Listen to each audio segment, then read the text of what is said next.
Loïc Majach, je m'invite à aller plutôt à notre gauche, et Maître Jean-Baptiste de Vara, secrétaire de la conférence des Hauts-de-Seine 2020. Alors avant de vous donner le nom de l'accusé, une précision, car je ne crois pas qu'on vous l'a dit, c'est qu'il y a donc 10 candidats, 4 représentant le monde universitaire et l'école des avocats, et 6 représentant le barreau. Les prix seront donc divisés entre, d'un côté, un prix pour le lauréat universitaire école d'avocats et un prix pour le lauréat entre les 6 avocats. Cela ayant été rappelé, je vais laisser Maître Hikmat Haj assurer l'accusation de Christophe Colomb. Merci. Monsieur le Président, Mesdames, Messieurs les jurys, nous assistons aujourd'hui à un procès très étonnant par son injustice, quoique symbolique. On veut juger un homme qui a marqué un tournant dans l'histoire et la géographie par sa découverte d'un nouveau monde, le continent américain.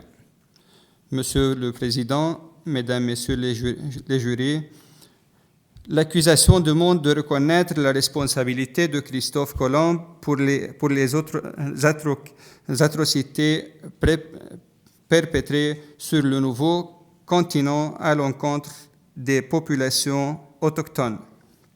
Assez bizarre de sa part.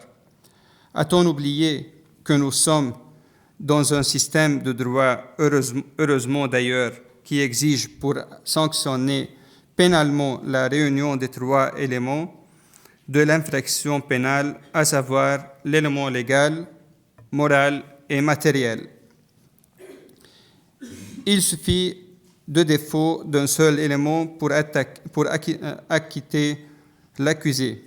Monsieur le Président, Mesdames, Messieurs les jurys, je vais me contenter de démontrer l'absence de l'élément moral, c'est-à-dire celui de l'exclusion de l'intention criminelle dans tous les buts de voyage effectués par Christophe Colomb. Il est donc nécessaire que je vous relate certains événements historiques. Colomb est né en 1451 à Gênes.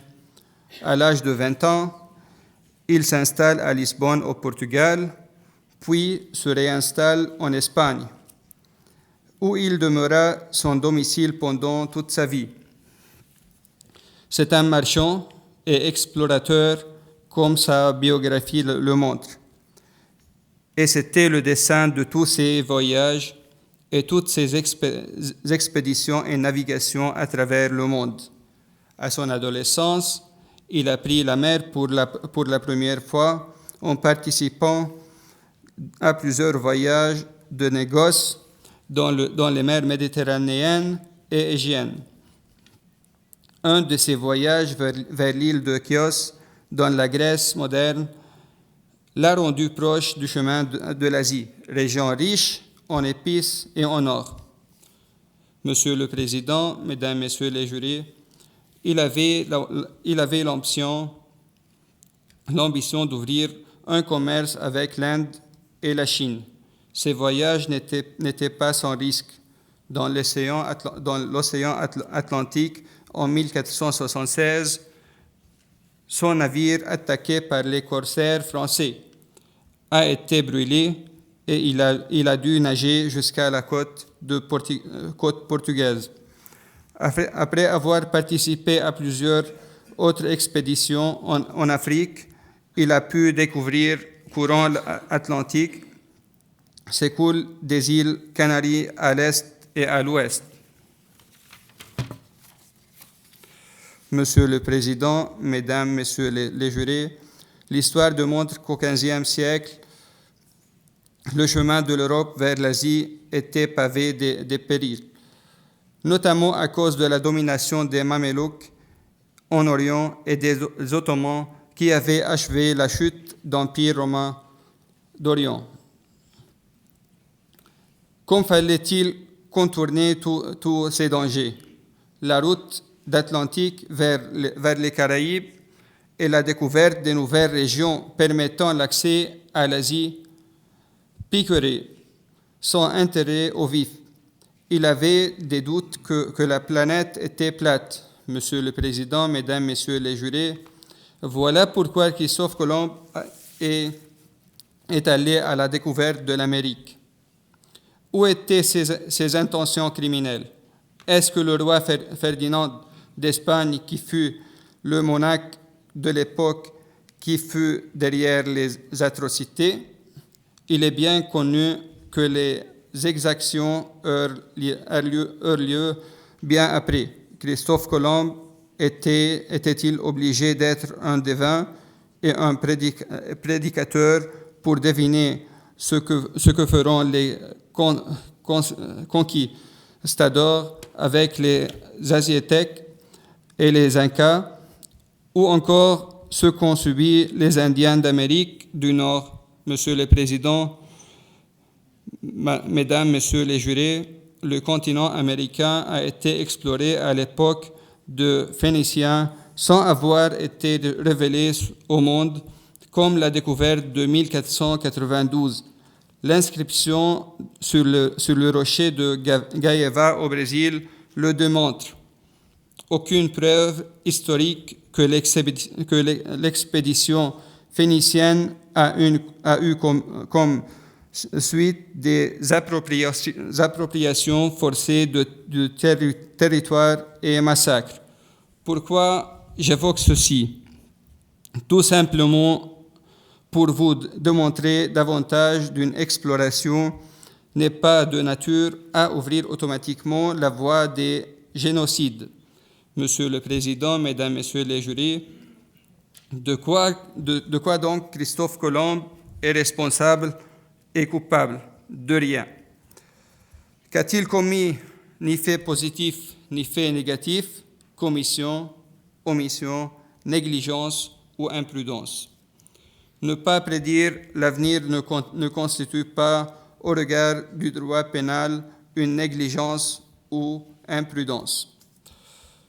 Pour toutes ces raisons, je demande au nom du droit de l'homme, dont la France est le berceau et en vertu desquels une loi ne doit frapper son avertir, un acquittement total de Christophe Colomb. Monsieur le Président, Mesdames, Messieurs les jurys, je vous confie cette cause et je vous remercie.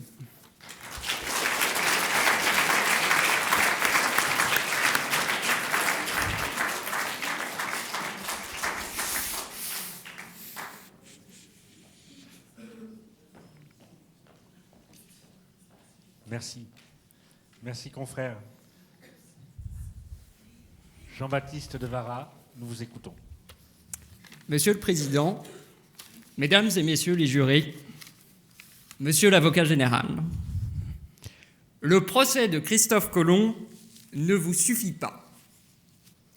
Votre réquisitoire concerne plusieurs siècles de colonisation des Amériques et surtout plusieurs siècles de colonisation espagnole, car il ne faudrait tout de même pas froisser les susceptibilités anglo-saxonnes, fussent-elles déclinantes. Votre réquisitoire aurait eu davantage de sens si les rois catholiques, Charles Quint, Hernán Cortés ou Francisco Pizarro avaient été cités à comparaître ce soir. Mais vos demandes d'exhumation n'ayant pas prospéré, seul Christophe Colomb est devant vous.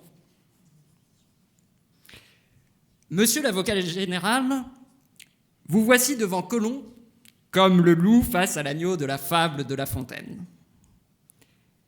Si Colomb n'est pas coupable, ses frères devant l'histoire le sont. Il devra donc payer.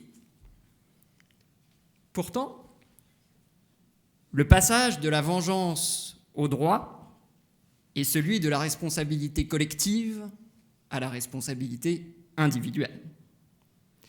Vous n'êtes pas ici pour tendre aux jurés le couteau qui immolera le bouc émissaire, mais pour que justice soit rendue. En m'en tenant au caractère strictement personnel de la responsabilité pénale, j'aurais pu me cantonner ce soir à la seule défense de Christophe Colomb. Mais mon client m'a répondu « On n'abdique pas l'honneur d'être une cible ». Et je ne suis moi-même pas insensible à l'aristocratique plaisir de déplaire. Je répondrai donc à monsieur l'avocat général pour la colonisation espagnole et à la justice pour Christophe Colomb. Vous avez laissé entendre le spectacle d'une Amérique précolombienne comparable à un jardin d'Éden avant la chute. Vous auriez pu le peupler d'une mosaïque de peuples, décrire tour à tour le raffinement des palais aztèques, le développement de l'administration inca et la précision de l'astronomie maya. Au-delà de ces civilisations, la palme aurait pu revenir à la conscience écologique précoce des tribus de chasseurs-cueilleurs qui habitaient ces régions. Dans ce réquisitoire, l'auteur de la chute n'aurait pas été le serpent, mais Christophe Colomb. Mais ce tableau, aussi séduisant qu'il puisse paraître, est une belle infidèle. Sa matière en est puisée chez le bon sauvage de Rousseau, plutôt que dans un champ de fouilles. Ses couleurs sont celles du bovarisme tropical, plutôt que de la rigueur historique. La réalité de cette terre d'Amérique était toute différente. Le peuplement y était limité. Dans la plupart des régions, des rivages sans habitants regardaient des mers sans vaisseaux. Le théâtre attendait encore, et ses acteurs, et son public. Là où étaient les hommes, les Amériques étaient encore bien éloignées du ciel. Vos chers chasseurs-cueilleurs, à la conscience écologique avant-gardiste, étaient cannibales. Dans vos civilisations raffinées, le courroux des divinités infernales ne pouvait être provisoirement apaisé que par le sang des enfants. Les nombreuses guerres qui déchiraient les Amériques fournissaient aux vainqueurs esclaves et victimes pour les sacrifices. Dans le meilleur des cas, les vainqueurs revendaient les vaincus. Voici quel était le nouveau monde découvert par Christophe Colomb. Et quelle fut l'œuvre espagnole ? Au cannibalisme, l'Espagne a substitué le culte des reliques. À la terreur des dieux enivrés par le sang des hommes, l'Espagne a substitué un dieu qui a versé son sang une fois pour toutes. Aux guerres, l'Espagne a substitué plusieurs siècles de stabilité politique. Ces bienfaits, monsieur l'avocat général, n'ont pas de prix, ils valent bien tout l'or des Amériques. Pourtant, cet or aussi a bénéficié aux Amériques en prenant la forme d'hôpitaux, d'universités, de routes. Mais, me direz-vous, qu'en est-il des piastres envoyés par galions entiers en Espagne ? Eh bien, je vous répondrai que ce sont ces piastres qui nous ont donné la Giralda de Séville, la majesté émaciée des ombres du Gréco, la fraîcheur des visages de Murillo. Ces richesses n'ont pas été dissipées dans des jouissances égoïstes et éphémères, même si monsieur le bâtonnier de Genève nous ferait observer gravement qu'elles n'ont pas davantage été investies dans l'outil de production espagnol. Elles se sont métamorphosées en œuvres d'art. Ce faisant, par l'art, elles ont profité à l'ensemble de l'humanité. Contrairement à l'Angleterre, l'Espagne a le sens de la destination universelle des biens. Voici la cupidité purifiée par la grâce des arts. Ah, si de toutes les rapines naissaient les chefs-d'œuvre du siècle d'or espagnol, elles s'en trouveraient plus que justifiées. Le nouveau monde découvert par Colomb était-il parfait ? Assurément non. La domination espagnole l'a-t-elle rendu parfait ? Pas davantage. La domination espagnole l'a-t-elle rendu moins imparfait ? Assurément oui. Elle s'en trouve dès lors justifiée devant l'histoire. Si l'Empire espagnol mérite d'être acquitté, la cause de Colomb est encore plus facile à défendre. Si Christophe Colomb a été avide, ce fut de connaissance et de gloire.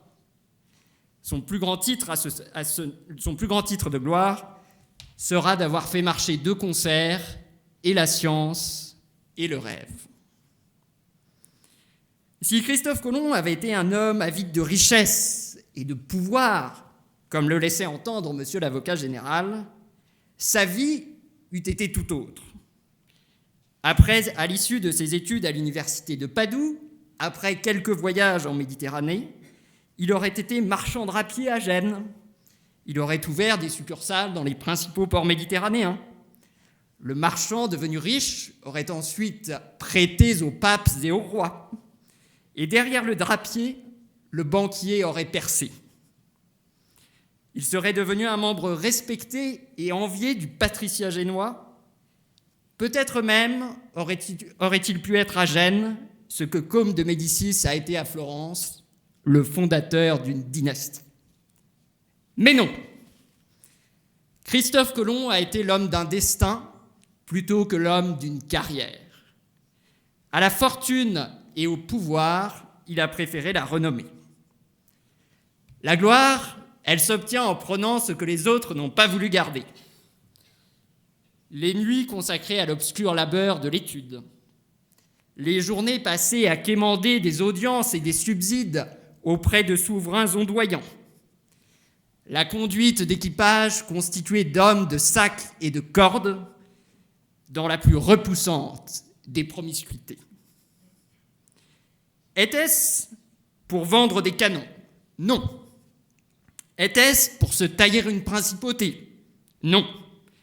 Il s'agissait de percer un mystère, de ne pas se résigner à laisser l'inconnu flotter à l'ouest du monde occidental, de substituer la connaissance à l'ignorance.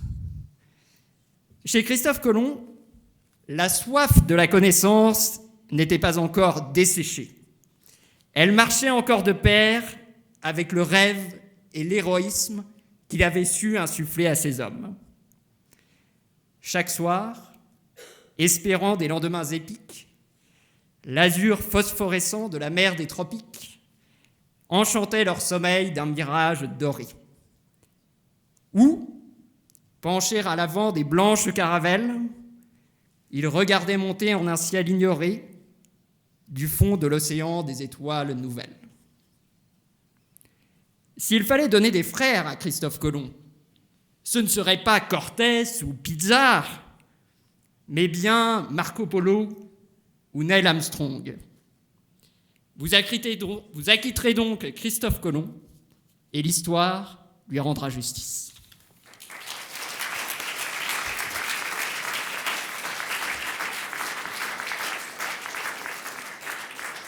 Merci.